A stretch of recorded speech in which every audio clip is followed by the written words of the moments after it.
Welcome to the Aledo Bearcats Coaches Show podcast from Real Country 92.1 Hank FM. Brought to you by H5 Sports Barn in Aledo. Recorded live every Monday night at 7 from the new Jake's Burgers in Aledo. And now, with Aledo Bearcats head coach Robby Jones, the voice of the Bearcats, Kevin Lonnquist. And the final seconds will tick off. And the greatest era in the history of Texas high school football will add to its legacy. Your final score here at AT&T Stadium in Arlington in this Class 5A Division I state championship game. The Aledo Bearcats 51, the Smithson Valley Rangers 8. Bearcats win state championship number 12.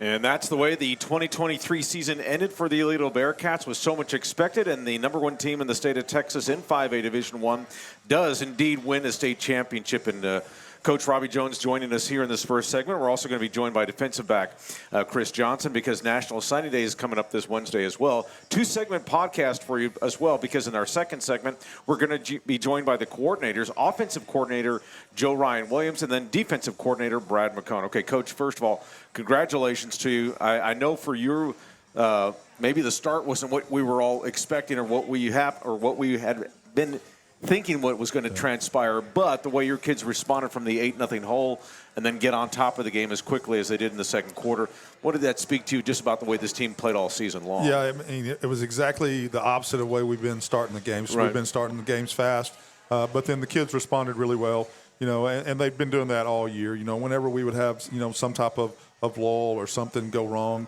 they would respond in a big way, and they did this time with 51 straight points. Yeah, I mean, in fact, the fact that you guys start off behind, you have a punt that's down at your 2-yard line, then you get a false start at your 1, and then Hawk gets tackled in the end zone, and then you guys have to play catch-up on that. And then moments later, after their first field goal, Haas throws the interception, and then they start first and goal at your 8 because there's a penalty tacked on. So, I mean, if you're asking for about the worst kind of start that you could ask for, you actually got it. But the fact that you guys came away with it with minimal damage, I mean, I would have to think that there's also a little bit of a sigh of relief, too, on that. Yeah, there was. That was big by our defense. The defense coming out. We didn't start so great offensively, Right. We got the safety, then the pick, and then we also had to punt and all that sequence. But then the defense limiting them to field goals was key right there. Right. Chris, from your perspective, because you guys started behind, you guys have been leading every game this year pretty comfortably, but to start off the game where it's all on the line here like that,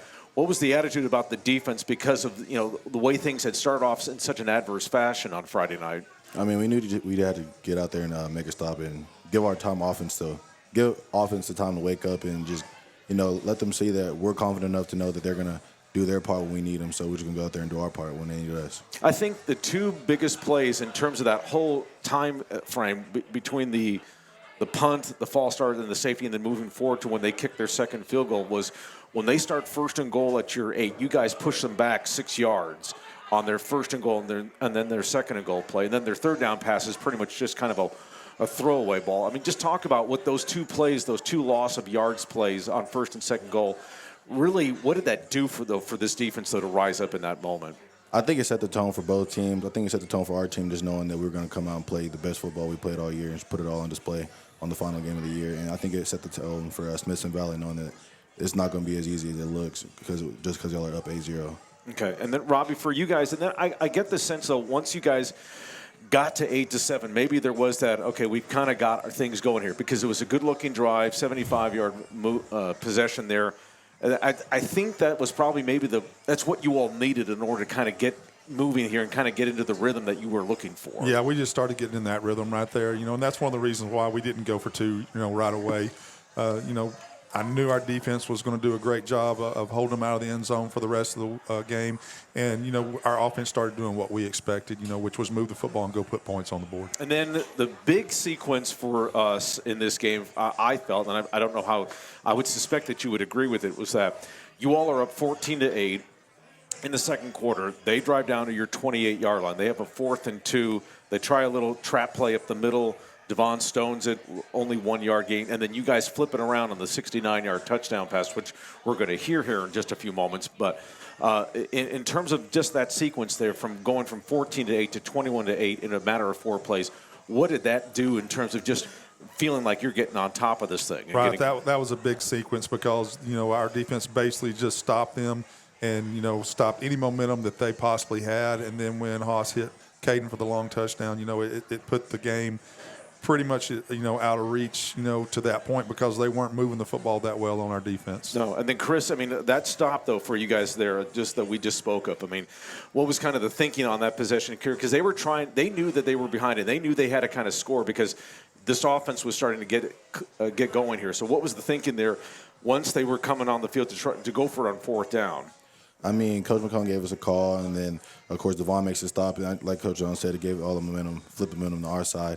And after that, I feel like you could see it in their eyes that they knew there was going to be a hard ball game the rest of the game. Okay, and then you guys defensively hold them to less than 100 yards. I think we had them about 65, 70 yards or something like that. I think your statistician crew had them for 81 yards. But the fact that you, in a state championship game, you hold a team to less than 100 yards, what does that say? And what's your reaction to that? Like I said, Coach McCone, best defense coordinator in Texas, just gave us the best game plan. And, we went out there and executed. And like I said, started the game off rough, but defense went out there and made the plays that had to be played. And we just made a statement that we were coming for it all, and we put it all out there on display. And Robbie, for your defense the last 2 weeks, and we'll obviously talk to Brad McCone about this here in the second segment, but in terms of just the way they played the last 2 weeks, really the last three, because if you think about the Abilene game with the two special teams mistakes that led to short fields and scores, really, it was a matter of just two touchdowns that they allowed the last 3 weeks, and of course, only 8 points and no touchdowns against Smithson Valley. I think the way this defense played had to be exactly what you were expecting to play, and it just was next level stuff. Yeah, it was great. We didn't start the year off that way, but it's not how you start; it's how you finish. Right. Is one of the things we always say. And I think a lot of it goes to the development of the defensive line throughout the year. Right. We were starting with a young, inexperienced defensive line at the beginning of the year, and then towards the end of the year, nobody could run on them. Right. And that was big. And then you have a secondary full of Division I athletes, which makes it hard for them to throw the football. That's Right. a pretty good defense. Yeah, and then Chris, you guys finally became active in the playoffs. You guys I was joking during a couple broadcasts that you guys had most of the regular season off because you guys weren't doing much there. But in the playoffs, and especially in these last 3 or 4 games, we'll start off with the regional semifinals against Red Oak, where you had the two dazzling receivers led by Taz Williams over for Red Oak. Then you had a couple of guys at Abilene, and then, of course, you had to deal with a couple of pretty good skill guys over at Forney, and then last week, or this past Friday against DuBose. What was that like, though, for you and Jaden, just from a communication standpoint, making sure that you guys were at your best to take on these challenges? What was that like, though, for you guys to finally get active and finally show what you were all about during the course of these playoffs, especially these last 4 weeks? Yeah, like Coach Jones said, at the beginning of the season, our D-line was inexperienced and they could run the ball a bit more. But as the season progressed, the D-line became better and better, and I think teams realized that they knew they couldn't run the ball, and especially Devon, Ben, Kai right behind them. So then they knew they had to try the ball in the air, and then with DBs like me and Jaden back there, we try to make it as hard as possible to put the ball in the air. I was going to say, what did you like about those challenges, though, going against guys like that? With DuBose going to Texas and then Taz Williams is a national recruit. Because I asked you about this when you and Jaden were out here a few weeks ago. But now that you've played in those games in the playoffs where so much was on the line, how much fun was it? How stressful was that? It's definitely a different change of scenery because, like you said, during the regular season, we pretty much have it off. No one wants to throw the ball on us. They just try to get the game over as fast as possible. So, playoffs, just, seeing the ball in the air is just always fun to go make a play on it. This season, you talked about no one being able to run the football against you guys. This year, the defense allowed an average rushing total per game of 107 yards per game. And then average yards per carry, 3.7. I don't know if you could ask for anything better than what you got, especially because those numbers kept declining during the playoffs, that sort of thing. Yeah, that just shows how much better our defense got throughout the year. And anytime you can stop somebody's run game and you make them one-dimensional in the pass, it's going to create great opportunities for guys like Chris, in the secondary. Mm-hmm. And I'm probably the games were a lot more fun for him when people were trying to throw the ball, because I'm sure he and Jaden got bored in a lot of the earlier games, But with the fact that we were stopping the run so well, and they had to try to throw the football, it made it where he got involved a little bit more. Yeah, and here's the other thing, too, the other stat that stands out to me. First quarter scoring, You all had 256 points, which in some cases that's more than what your opponent scored during the course of the year. 256. Your opponent scored 254 points total for the year. I don't know how you even, if you can even explain when you hear something like that. No, you can't. It's just, it's a testament to how good our team was this year. We were an explosive offense. We could go score at any moment, and then our defense just, started shutting people down left and right. So a great team effort. We weren't just a one-trick pony. We didn't just have a great offense. We had a really good offense and a really good defense. And, Chris, it seemed like really in these last 3 weeks that it's really even – a little bit more toward, I would say, Forney and then, of course, Smithson Valley, that there was, the true definition of complementary football, getting guys off the field or special teams creating opportunities for you guys. What was it like to be a part of watching how these last 2 weeks came together for you all? It was special. You never expect a fifth-round game, especially last year's game going down to the wire against Longview. You never expect going into a fifth-round game just, play smash-mouth football from first quarter to fourth, but that's what we did.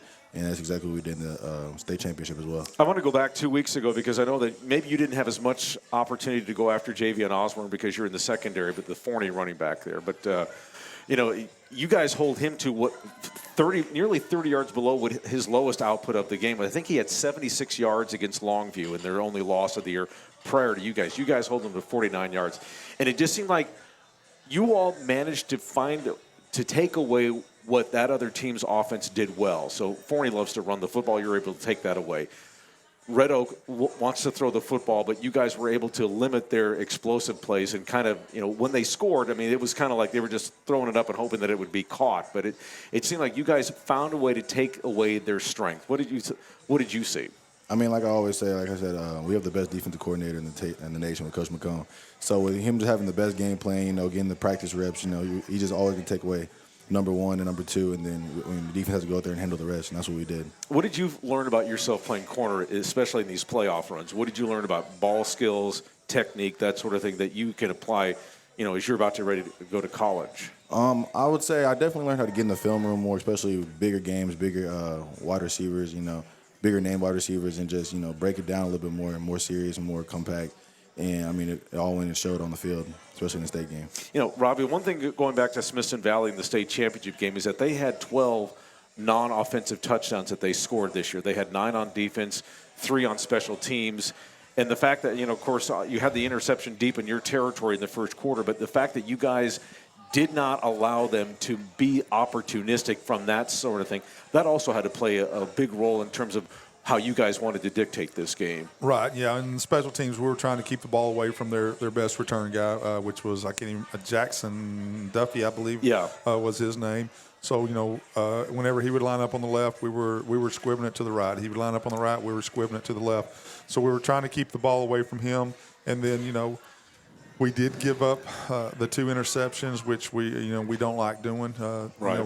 This is probably the most turnovers that we've had in a playoff run, since we started this run in 2009.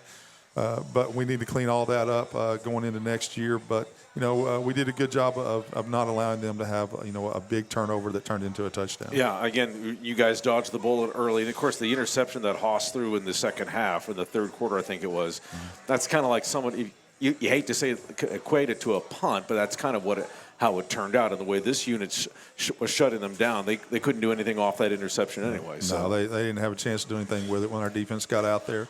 Haas just underthrew that ball just a little bit. Not one of his best, passes, but, that happens when you throw the ball, as much as Haas has thrown it.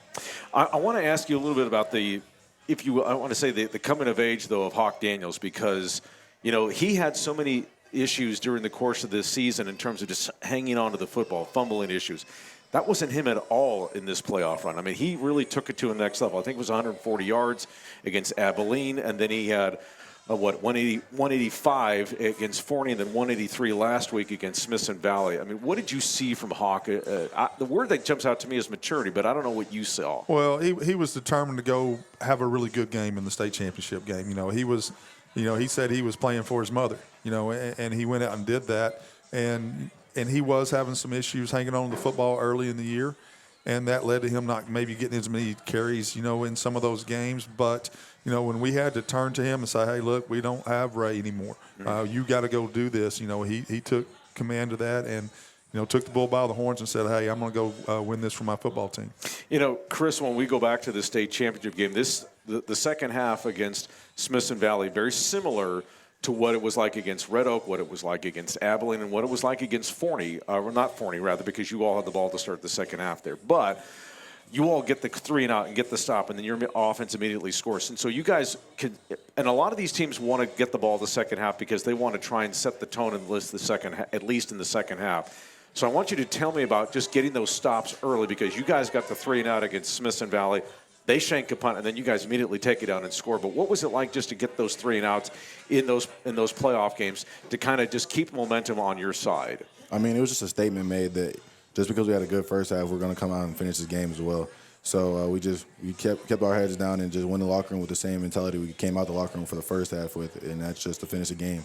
And we did that.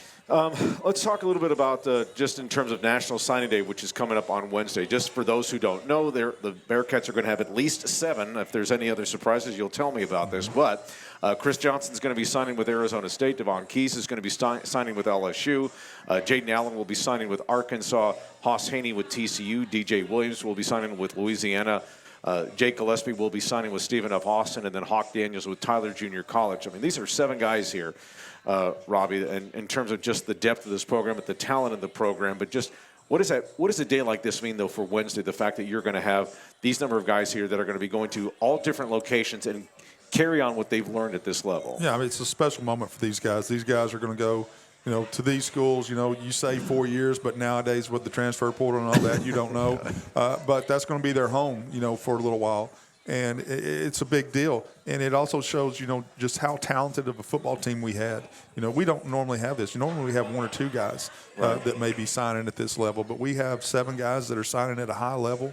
And then we're going to have more. We're going to have a lot more sign in the second signing period. So it speaks volumes to the talent that we had this year. A couple guys that you think in the second signing period in February, I know we talked off air about Trace Clarkson, Alex Arana, the center's got some opportunities. And, of course, we had Tyson Timms on last week talking about his lower division schools that are looking at him. Yeah, I mean, those guys, Boogie is also going to be signing, so all 4 secondary guys will be signing. And then, let's see, up on the offensive line, of course, you got DJ signing early. I don't think Carter Campbell, he still could possibly go somewhere. He's been talking to some of the schools, but they have to have high academics for him. Right. And then Arana was meeting with some coaches today. So, those guys are all planning on signing. Timms has lots of different offers. I don't know what he's going to do. He could go, to the Colorado School of the Mines, but, there's no telling. Yeah. And then Clarkson committed, I believe, to West Texas A&M, but he's also still open to, some other schools. Gotcha. And for you, Chris, obviously with Wednesday coming here, of course, when people listen to this podcast, you may have signed by this time. But as it gets closer for you, what are your thoughts about this? The fact that it's what you've worked for all your life is coming to this point now. And then, of course, you're going to be enrolling in January, if I recall correctly on that. So just talk about what this has mean for you as you're getting closer to signing day, and then just the fact that you have an opportunity to play at the next level. I mean, I'm truly blessed, nothing but God, and, nothing that, that's just God's plan. And, I wouldn't be here without my mom and my dad and just, all my teammates, Coach Jones, Coach Bug, Coach McCone, all the coaching staff. So I'm just truly blessed to be able to have this opportunity to go to the next level and do something with my life. What do you want to try and do, at least in terms of that spring semester? You'll be able to go through spring ball, but what's kind of the goal that you're going to at least try and figure out? Just first of all, your head's going to be spinning because you're trying to figure it all out. But what's going to be important for you in terms of just learning what Arizona State wants to try and get across to with their young defenders, that sort of thing? I feel like my biggest goal for the next is going into spring ball and going into the next season is just try to make the biggest impact and be fill the biggest gap I can in the Arizona State's needs. Okay, and then as far as just thinking about this, as with you and Jaden, what did you think you guys learned from each other? Because both of you are going to be playing at the next level here, but what do you think you guys learned off each other in terms of just playing the position that you can maybe take it to that next level? I mean, I learned a lot from Jaden since he's been on varsity since freshman year. And, I'm just coming up junior year. So I learned a lot from him coming into senior year. And we trained together all summer. We went to Houston together, trained with Boogie Owens, Avon Lawrence. And we all just trained together and like build a brotherhood and just, throw ideas off each other, facts we know about, we play in the position we play. It all works out at the end. All right. And then, Robbie, for you guys, obviously, everybody talks about the season, and there's a period of relaxing, but not really much because you guys are going through testing. School gets out on Wednesday, but then there's going to be testing all the way through Wednesday, and then the offseason is going to get started pretty much when you guys return then. Right. We're actually, with next year's team, we're going to test with them tomorrow on bench, squat, power clean, to start getting numbers so that when we get back in January, we've got a starting point. So, we're not taking the entire week off. We're going to get to work tomorrow with those guys. We said farewell to the seniors this morning. We had a team meeting, discussed the academic all-state stuff that has already come out. We talked about the district, all-district stuff. And, we got other things that will be coming out, but we're not going to be together to talk about those things. And then, those guys then started clearing out their lockers. And then I met with the captains and Balfour to design the ring. So we've got a initial ring design, going for the rings. Mm-hmm. And, we're just now we got to go start getting ready for next year. There's no rest. No. That's why you have 12 state titles here. And, Chris, you saw that last year and what it was like after you guys won last year over College Station. And then you have to turn the page quickly and get ready for this year, too.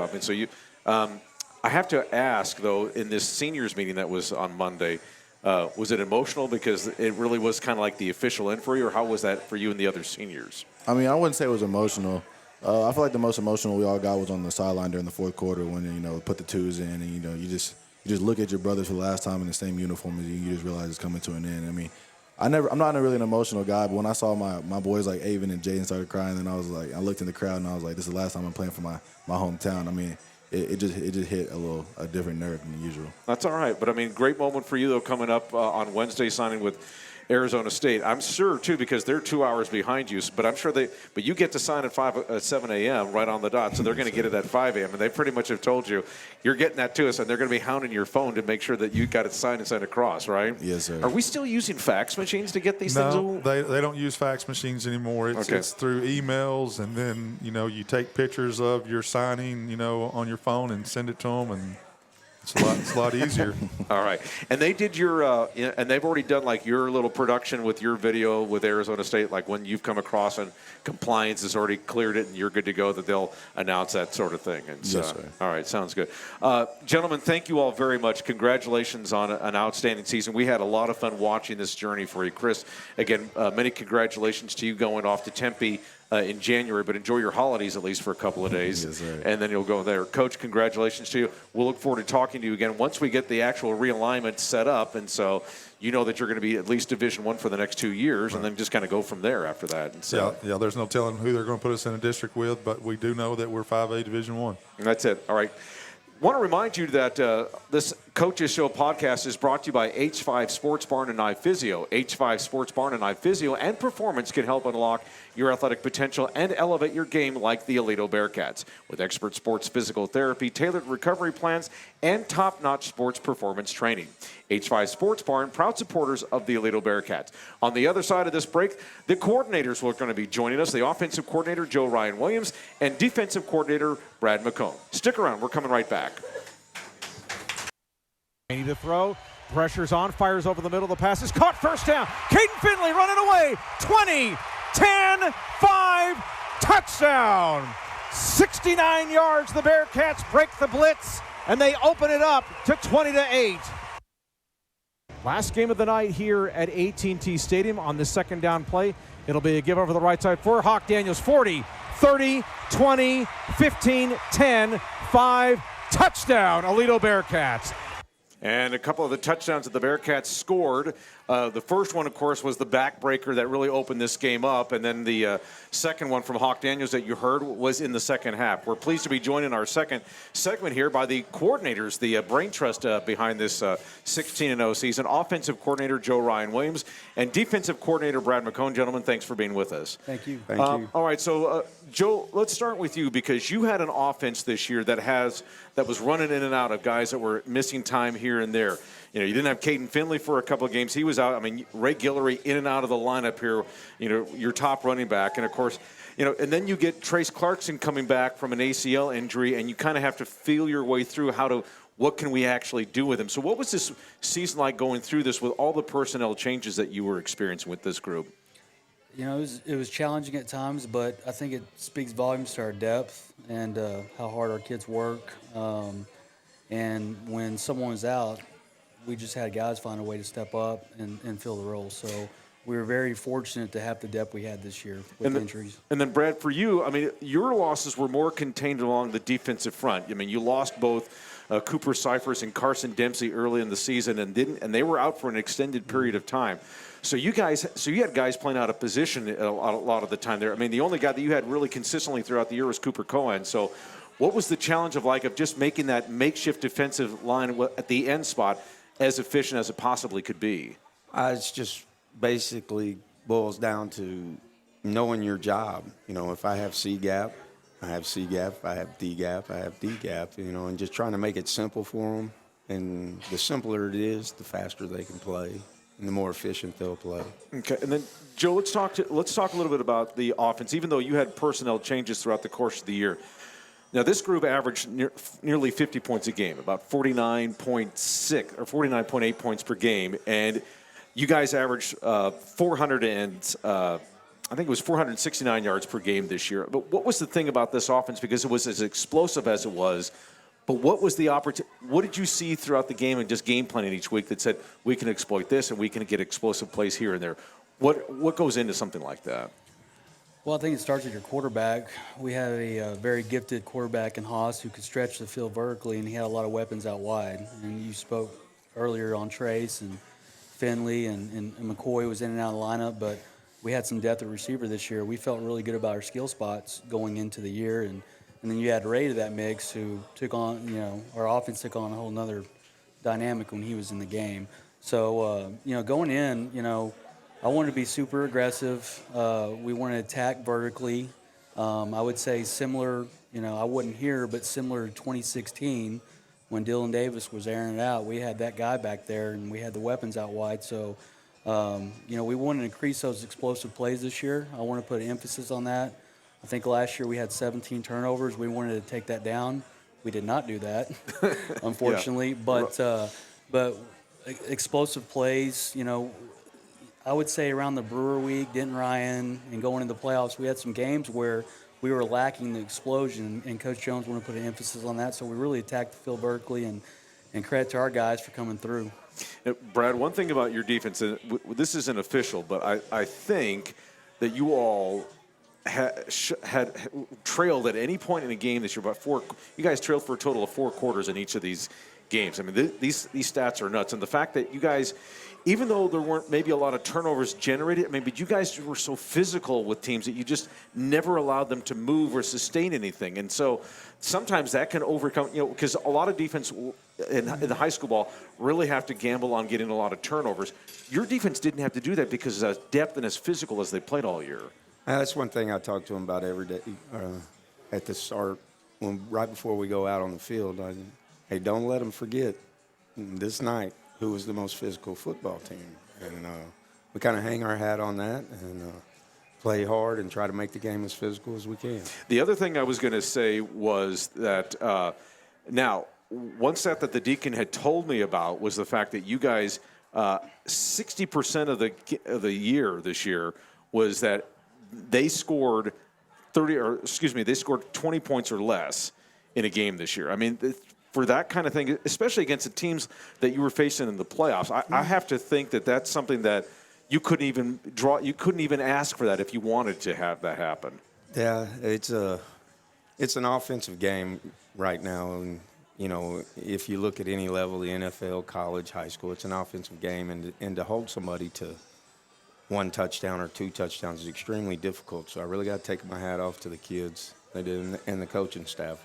They just did an excellent job. What did your defense show you in the first quarter of that game against Smithson Valley? I mean, you guys have the safety to start, and then of course the interception later on, and then you guys have to stand tall, and then you hold them to the minimum of 6 points and 8 points when they possibly could have gotten 16. So what did that show you about your defense? You got to be able to handle adversity in a football game, and it came out quickly in the state game. So they bowled up, and I'm just extremely proud of the way they played, and you can get a stop down there and make them kick a field goal. It's huge. It's a 4-point swing. So we were fortunate enough to get that done twice, and then the offense got rolling, and we started that party. Yeah, and then Joe Ryan, I was going to ask you, when you all were down 8-0, and then you guys were kind of get your breath when the defense. Did it seem like when the defense, especially after that sequence there, with the interception deep in your territory, but then you guys responded and got the touchdown to make it 8-7. What was the mood like? Did everyone just kind of relax, or was it kind of a change, or how did you see that in terms of just what you saw with your offensive players? I think with our group of kids, there was no panic, and we kept telling the kids, hey, the defense is going to get our back.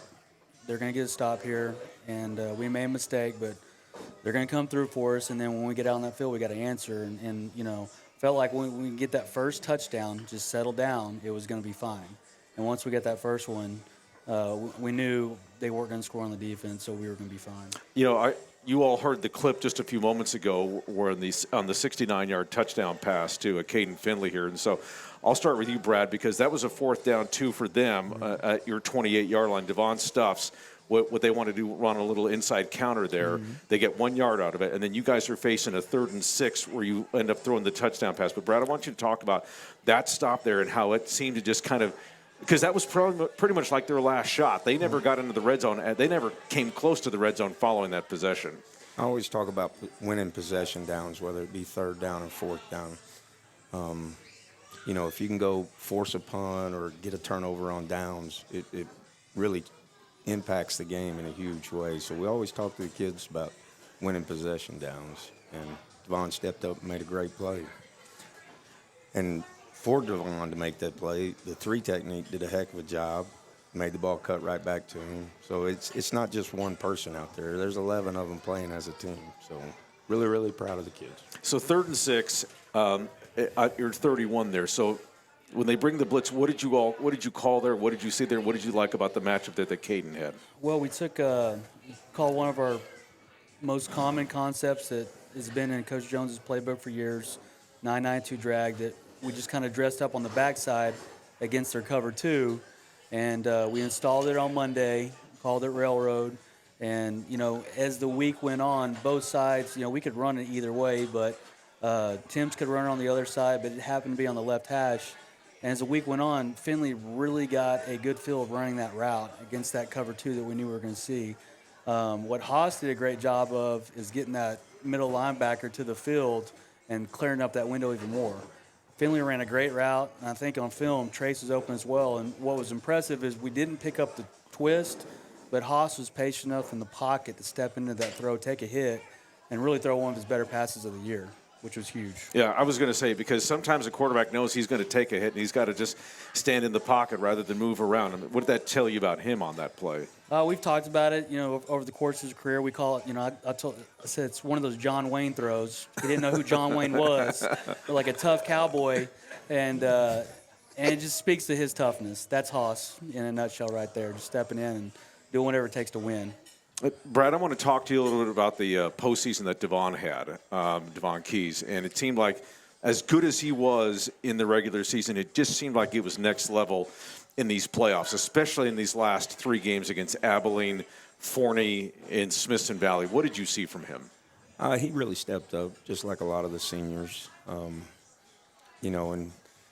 sometimes, one guy gets all the credit, but again, there's 11 of them out there. Right. And everybody's got a gap, everybody's got a job, and I think the whole defense stepped their level up each week in the playoffs, and we continue to get better. You know, we used practice to get better, and they used video time, and we continue to get better when you do that. You know, because it's a long process. It's a long 6 weeks, and teams get tired, kids get tired, and they can't deal with the grind. But our kids really handled the grind really well. I want to ask you, Joe Ryan, about the development of Hawk Daniels, because obviously just the way he played at a different level too in these playoffs, where obviously, you know, he had the fumble issues during the regular season, and then you have Ray Guillory in and out of the lineup until you actually lose him against Abilene. And it just seemed like Hawk played with such a different sense of purpose with him that he was just, I don't want to say running mad, but he just played with such better I mean, I think it was 140 yards against Abilene, 185 against Forney, and then 183 against Smithson Valley. What did you see from him that was different than maybe what you had seen, maybe even going back to last year? You know, I think Hawk put an emphasis on being the best receiver he could be. And to his credit, when Ray went down or when we needed him to go in at running back, he said, okay, that's my role. This is what we need to do to help the team win. And he got really hot. I would say from last year to this year in the playoffs, he was more patient in the run game as far as finding the holes. And our offense line did an amazing job. But just Hawk, the way he ran, especially the last 3 weeks, he needed to step up, and we needed him in the worst way.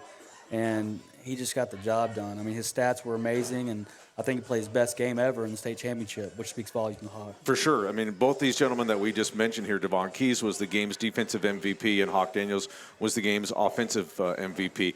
And just real quickly here, that Aledo's offense had 3 running backs that they nearly came close to three different 1,000-yard rushers. Ray Guillory finished with 1,207 yards. Haas Haney finished with 1,026 yards. And Hawk Daniels finished with 948. And that's pretty impressive for Hawk because he didn't have that many yards coming into the playoffs. I think he was around the 350 mark or something like that. And so that kind of tells you what he was able to do in the playoffs. Oh, he was amazing. Like I said, you know, he wanted to develop as a receiver, and he was getting better every week. But, you know, when Ray went down, like I said, he knew he had to carry the load for us. And I think his experience from last year really helped him. I mean, we know what he did against Longview. Mm-hmm. And so he had that confidence going into it, and he felt a lot of confidence in his offense line up front. But, you know, he just grew as a player and as a person. I'm just really proud of him.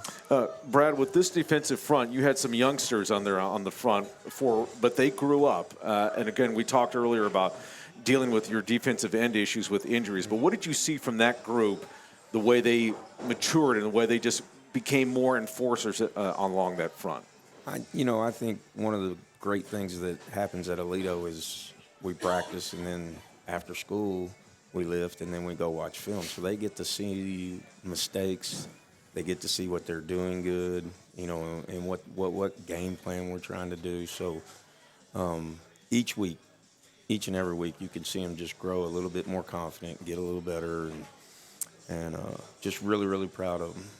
I was ribbing Chris Johnson a moment ago that he had that he and Jaden had most of the regular season off, but then when the lights came on in the playoffs, they really stepped. I mean, how fun was this secondary to coach? Because all 4 of these guys are going to be playing next level. But when you have that kind of experience back there, how much of it was a joy to watch those guys? It was extremely enjoying, you know, and when you have that secondary like that, you can, you know, squeeze the linebackers in a little bit because the corners and the safeties can handle the receivers, and which makes you a little bit better in the run fits. So it's extremely advantageous for us to use their talents and squeeze the linebackers in and make it a little harder to run the football and try and stress the secondary.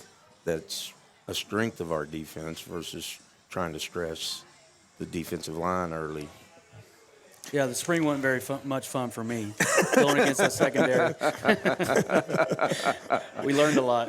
I'm going to ask you guys kind of a behind-the-scenes question because we've talked about film, and I would think that over the last even as little as 3 years that watching film and breaking down opponents has changed drastically in that time period. Joe, I'll start with you about in terms of just how film watching has changed, how breaking down. And the reason why I'm asking this is because Haas said something last week about just watching he was watching the Brownsville Veterans Memorial quarterback's feet and how Smithson Valley's defensive backs were teeing off on that. And just how has it changed from your perspective when you're breaking down opponents and working with your quarterbacks or the other skill players?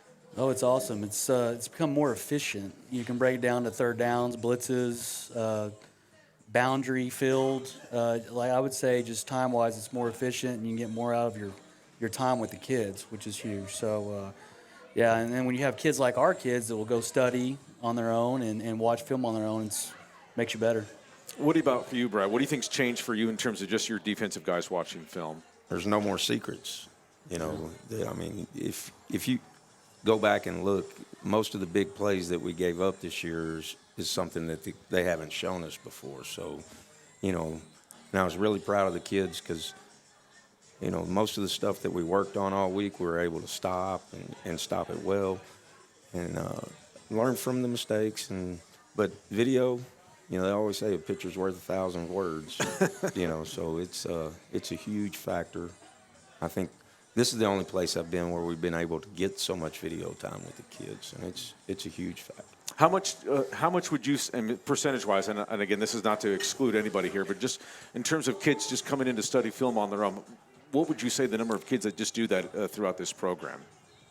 The varsity kids come in Monday, Tuesday, and Wednesday after weights, and if they have 8th period off, they watch it during 8th period while the freshmen are going. I would say they get anywhere from 30 to 45 minutes of video a day, so which is quite a bit of video. Well, and then for you? Yeah, the same. We have the same format, and I would say, you know, Huddle, you have the opportunity to look and see how much they watch and when they log in on their own. So I know Haas at times would watch 2 hours of film on his own at his house because when he logged in, it logs that time in. So I know a lot of kids were putting in extra work, which made me feel good going into the game. You know, Tyson Timms is another one, offensive line. So, yeah, so our kids do their part, and that's why they're so good. Are there certain things that you all want them to look at when they're breaking down these films? Are there things like watch this, watch that? Start with you on that, Brad. It starts on Sunday for me. I'll break all the zones, the stretches, all the counter plays, and I'll share it with them. You know, all the 80 game, 90 game, all the hit screen, all the bubbles, and I'll share it with them, and they'll start watching it on Sunday. And I don't, you know, I'll get into some down and distance, but mainly, you know, the plays and the formations, because a lot of people will come out and not really do what they've been doing to other people against us. Right. So. And then for you? Yeah, so we'll send the game plan out on Sunday, but on Monday when we start watching film with them, we break it down. Okay, this is how they line up to our formations. This is what they've done to RPOs that are similar to ours. We really break down the pass game. This is concepts that have worked against them that are similar to ours. So we talk about reads and routes, and then you know, the blitz cut-ups. So right. We start that Monday afternoon, but send them the game plan on Sunday, and then, you know, each day we kind of do something different and, you know, break down a different team. All right. And then I just want to – it seemed like the one thing about this team this year was that you all made opponents chase the game, made them chase you. And then, you know, even though you guys fell behind 8-0 on Friday night, I'm sure they felt like that's not going to be nearly enough, that sort of thing. And then, you know, and then for you guys, Joe – you know, you scored the first 8 times you touched the ball against Red Oak, scored the first 3 times you touched the football against Abilene, scored the first 2 times you touched the football against Forney. And so it's that immediate stress that you put on the opponent. And I'm sure that's by design. Your talent level has an influence on that. But what does that mean, though, when you feel like you have them playing out of what they want to do? I'll start with you on that, Brad. That's a good feeling when you got somebody chasing. They're going to get away from what they do and what they do well. If you can get them out of their rhythm and out of their game plan, having to chase things, it's a big benefit for you in calling defenses. And then for you? You know, I felt like it was huge because, you know, I would say the other team going in the game is lacking confidence that they could beat you for 4 quarters. And then when you start off hot, you know, it really takes a hit to their confidence. And I think it would speak volumes to our experience and our kids just coming out and executing early and just, you know, the game not being too big for them. So, you know, and that's why when we did have that slow start, it was uncommon. But our kids know that, you know, how great our defense is and don't hit the panic button because the plays are about to come.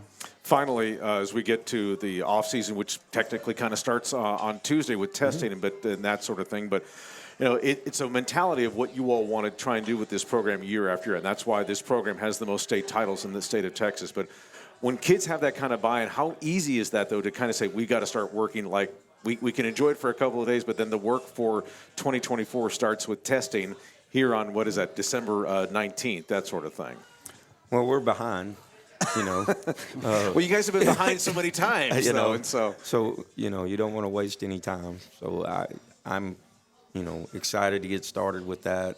The kids will pretty much do whatever you ask them to do, which is great. If you say, hey, we're going to run track at 6:45 in the morning, they're there, they're working hard, they understand the benefits of it, and then we'll go run track, have off season, and then everybody will stay an extra hour after school to power lift and get extra weights. So it's, the faster you are, the stronger you are, technically the better you ought to be able to play the game of football. So it's increasing each one and taking each kid. If a kid benches 200 and leaves benching 250, he ought to be able to play the game that much better. So, right. And it's relative to each kid because not every kid's the same strength. So it's increase. Right. And then for you, Joe Ryan?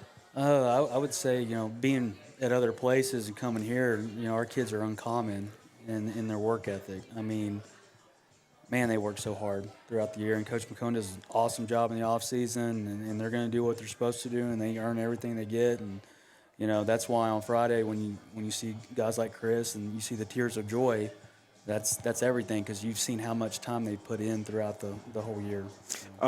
Off seasons are what they are. So this is our final question for each of you gentlemen. But for you, Brad, what's going to be the key though in terms of, because you're replacing an entire secondary, you're also replacing 2 linebackers. But what's going to be the thing that you need to work on, position wise, and just getting the right 11 as you're going through the off season? Well, first of all, at this phase in the off season, I'm going to be concerned about 2 things. Are you getting stronger or are you getting faster? Then when we get into spring ball or into skills, we'll start worrying about who's going to go in what slot, But if you're going to try to go into one of the starting corner spots and you're not doing things that we ask, that's probably not going to work out well for you. So. And then for you, Joe Ryan, you're obviously going to have to get Gavin Beard ready as he's the successor at quarterback, but then you've also got to make sure you've got some new receivers to work alongside, because you lose Colton McCoy, you lose Trace. You also have to find a new tight end in Tyson. And so what's going to be kind of the key for you in terms of just off-season, in terms of how you develop your side of the ball? Yeah, just kind of monitor their numbers and see if they're increasing and how hard they're working, like Coach McCone says. And, the big thing is it's not enjoyable at all for the kids, but getting on that track and running and then going to the weight room, it's tough. But you saw – throughout the year, our kids just flying the football and making plays on offense. It's because of what they do in the off season. So, yeah, and then, we'll get, I would say in March, we'll start getting the football out and throwing it around and getting going and figuring that out. But, we're excited about the kids we got coming back. We got some big shoes to fill, obviously, legendary shoes to fill. But we got a lot of talent coming back. So, we're going to work hard and we're going to, improve and get better and go from there. He's the offensive coordinator, Joe Ryan Williams. He's the defensive coordinator, Brad McCone. Gentlemen, thank you very much for taking the time with me this evening. Thank you. Thank you. One last reminder that we are brought to you by H5 Sports Barn and iPhysio. H5 Sports Barn and iPhysio and Performance can help unlock your athletic potential and elevate your game like the Aledo Bearcats. With expert sports physical therapy, tailored recovery plans, and top-notch sports performance training. H5 Sports Barn, proud supporters of the Aledo Bearcats. This is the end of our podcast for now, as far as us being at Jake's throughout the football season. We'll keep you posted as this podcast moves on to its next level as we talk into January. At least we're going to be off for the next 2 weeks so that everybody can enjoy the holidays. Want to thank everyone. Want to thank Jake's for being our title host here for throughout the football season. Also want to thank H5 Sports Barn for being our title sponsor for this, and want to thank all of you for not only downloading it, the podcast, but as well as coming out here to Jake's to watch watch this as we've enjoyed getting to know head coach Robby Jones in his first year, as well as the players, and finally getting to talk with our coordinators here on this final segment. Want to wish you all a very happy holiday season, and we will talk to you down the road. I'm Kevin Lonnquist. Thanks for joining us. Take care.